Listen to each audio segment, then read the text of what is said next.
ಇಂದಿಗೂ ಜೀವಂತ ಶಿಲೆಯೊಳಗೆ ಸಂಗೀತ ಸ್ವರ ಸ್ವರದ ಏರಿಳಿದ ತುಂಗೆಯಲಿ ಶ್ರೀಮಂತ ಕಣ ಕಣ ಕಣ ಕರೆ ನೀಡಿದೆ ನೀನೊಮ್ಮೆ ಬಂದಿಲ್ಲಿ ಹಿತವಾಗಿ ಹಾಡು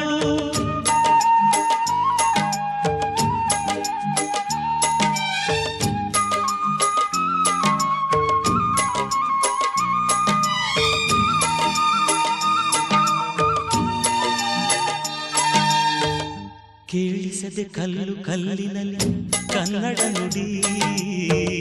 ಕನ್ನಡ ನುಡಿ ಕಾಣಿಸದೆ ಹೊನ್ನ ಚರಿತೆಯಲ್ಲಿ ಹಂಪೆಯ ಗುಡಿ ಹಂಪೆಯ ಗುಡಿ ವೈಭವದ ತವರು ಕೂಗಿದೆ ಪ್ರೀತಿಸುವ ಹೃದಯ ಬೇಡಿದೆ ಕೇಳು ನೀನು